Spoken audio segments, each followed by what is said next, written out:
ان دنوں جموں کشمیر کے اندر ایک مسئلہ بہت سرخیوں میں ہے، بلکہ پہلے بھی تھا، لیکن موجودہ وقت میں کچھ لوگ زیادہ اس پر بات کر رہے ہیں، شاید کچھ پر یہ الزامات ہیں وہ کم کرتے ہیں۔ That is about excise policy, کہ شراب پر پابندی لگنی چاہیے، لیکن بڑے یقین کے ساتھ میں بتا رہا ہوں کہ شراب پر پابندی نہیں لگنے والی ہے۔ حکومت اس پر زور جتنا بھی لگا لے وہ نہیں ہو سکتا۔ اس کی 3-4 وجوہات ہیں جو صحیح ہیں، ٹیکنیکلی کریکٹ ہیں، اور حکومت کا موقف اگر آپ دیکھیں گے تو حیران رہ جائیں گے۔ اگر اسٹیٹ بھی ہوتی، ماضی میں ہمیں یاد ہے سال 2014 میں بھی بل پیش ہی نہیں ہونے دیا گیا پی ڈی پی اور بی جے پی کی گورنمنٹ میں۔ اس سے پہلے ہمیں جہاں تک یاد ہے، اور اس بار بھی کئی پرائیویٹ بلز لائے جا رہے ہیں، جس میں تنویر صادق صاحب نیشنل کانفرنس کے M L A, Peoples Democratic Party سے ایک کیمپین سٹارٹ ہوئی۔ وحید الرحمان پرہ صاحب آگے ہیں، لیڈ کر رہے ہیں اس سارے رول میں۔ بہت اچھی چیز ہے۔ التجا مفتی، محبوبہ مفتی صاحبہ اور باقی تمام لوگوں کی طرف سے اس کا آغاز کیا گیا تھا سری نگر سے۔ مگر بات یہ ہے کہ قانون ساز اس پر کیا کر سکتے ہیں؟ کیا ہاتھ بندھے ہیں؟ ایک بات یہ بھی صحیح ہے۔ دوسرا معاملہ یہ بھی کہ آپ جموں کشمیر کے اندر ماضی میں بھی اس طرح کی کوششیں کرتے رہے۔ ایک بار بل تیار بھی ہوا، ہمیں یاد ہے کہ پیش ہی نہیں ہونے دیا گیا، کسی نے سپورٹ ہی نہیں کی۔ تو بہت سارے لوگوں کا یہ خواب ہے کہ بند ہونا چاہیے، وہ نہیں ہے۔ یہ کھل کر میں آج اس لیے اس پلیٹ فارم پہ بتا رہا ہوں کیونکہ ہم نے بہت ساری ایسی تکنیکی اعتبار سے جو وجوہات ہیں وہ معلوم کرنے کی کوشش کی۔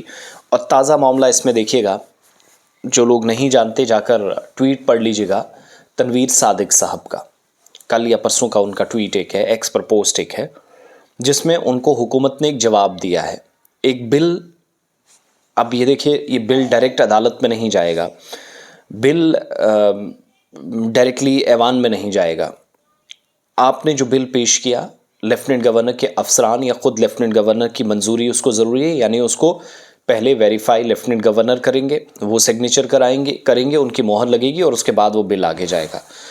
لیکن ایک بل ڈرگز پالیسی کے خلاف، اور ڈرگز کو لے کر نہ صرف منشیات کی روک تھام بلکہ اسکولوں میں ڈرگز پالیسی کے تحت یونین ٹیریٹری کے اندر تنویر صادق صاحب نے یہ بل لانے کی کوشش کی، بلکہ پیش کیا تھا کہ بھائی صاحب سرکاری یا پرائیویٹ انسٹیٹیوشنز میں ایز اے سبجیکٹ بھی اس کو پڑھایا جانا چاہیے، لوگوں کو اویئر کرنے کی ضرورت ہے۔ تو ٹیچنگ بھی اس کی ہونی چاہیے کہ اس کے مضر اثرات ہیں، اس سے نفرت کرنی ہے، ڈرگ سے دور رہنا ہے۔ اور ان کو جا کر آگے سے انفارم کیا گیا، I have been informed and I must seek the advice of the Law and Parliamentary Affairs Department and obtain approval from the Lieutenant Governor before proceeding further. This bureaucratic hurdle is yet another reminder of the systematic flaws of the Union Territory model. دونوں چیزیں یاد دلا رہے ہیں کہ میں نے ایک خط لکھا، میں نے بل لایا، وہ بل لایا، تیاری تو کی، لیکن آگے سے جواب آیا کہ آپ department of law and parliamentary affairs کے پاس بھی جائیں، اور اپروول لیفٹیننٹ گورنر سے ملے گا۔ دیٹ مینس ختم، کہانی یہیں ختم۔ یہ تازہ مثال میں کل پرسوں کی آپ کو بتا رہا ہوں جو اسی معاملے میں تھی۔ تو سرکار نے کلیئر جواب دیا کہ ہم اس کو نہیں کر سکتے، ایک بات۔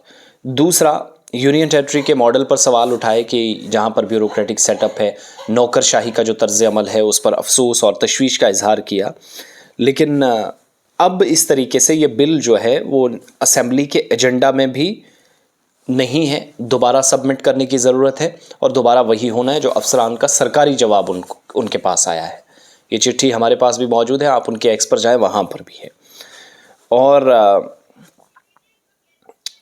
آگے لکھتے ہیں، I want to clarify the sharing this information does not violate Rule 368 of the Rules of Procedure and Conduct of Business in the Jammu and Kashmir Legislative Assembly or any direction of the Honorable Speaker. This is about protecting our youth and securing the future of Jammu and Kashmir. I will see this through. کہ نہ میں role 368 کی خلاف ورزی کر رہا ہوں، نہ قواعد و ضوابط یا بزنس رولز جو اسمبلی کے لیے وضع کیے گئے ہیں، اور نہ کسی بھی کے طریقے سے غلط ہے، بلکہ نوجوانوں کو منشیات سے دور رکھنا، ان کے لیے منشیات کے حوالے سے اسکولوں میں، ٹیچنگ اداروں میں پڑھانا، تعلیم کے میدان میں بھی آگے لا کر ڈرگز کو ختم کرنے کی کوشش، لیکن وہ ناکام ثابت ہوئی ہے۔ اب نوکر شاہی کیا کر سکتی، یہ تنویر صادق صاحب نے بھی یاد دلایا، اور باقی لوگ بھی۔ اس لیے میں کہہ رہا ہوں کہ شراب بندی پر پابندی بالکل بھی آسان کام نہیں ہے۔ یہ ماضی میں بھی ہوتا رہا، کب؟ جب آپ کے پاس اسٹیٹ تھی، کوششیں کی گئی، لیکن زیادہ سپورٹ نہیں ملا اس وقت، اگرچہ تمام طرح کے اقدامات یا کوششیں ہو رہی ہیں مگر پاسبلٹی نہیں ہے۔ دوسرا، پچھلے دنوں میں نے آپ کو اسی پروگرام میں بتایا تھا کہ سرکار نے ایکسائز ڈیوٹی بڑھائی، فیس بڑھا دی، لیکن کسی بھی طریقے سے نئی دکانیں یا نئے جو وینڈس تھے ان کو بنانے کا فیصلہ نہیں کیا، لیکن فیس بڑھائی، ایکسائز ڈیوٹی بڑھائی، اور ہماری جانکاری کے مطابق 50 سے 60 کروڑ روپے سالانہ ایکسائز ڈیوٹی سے یا شراب سے ریونیو جہاں پر آتا ہو، تو کیا سرکار اپنے پاؤں پر خود کلہاڑی مارے گی؟ نیور۔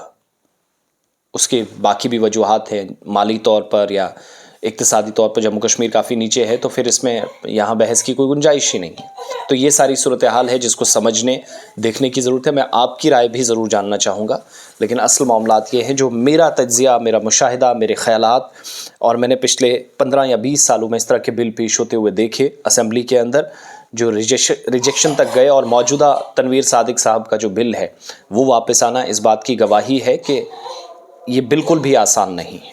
اپنی رائے ضرور دیجیے گا۔ بہت بہت شکریہ۔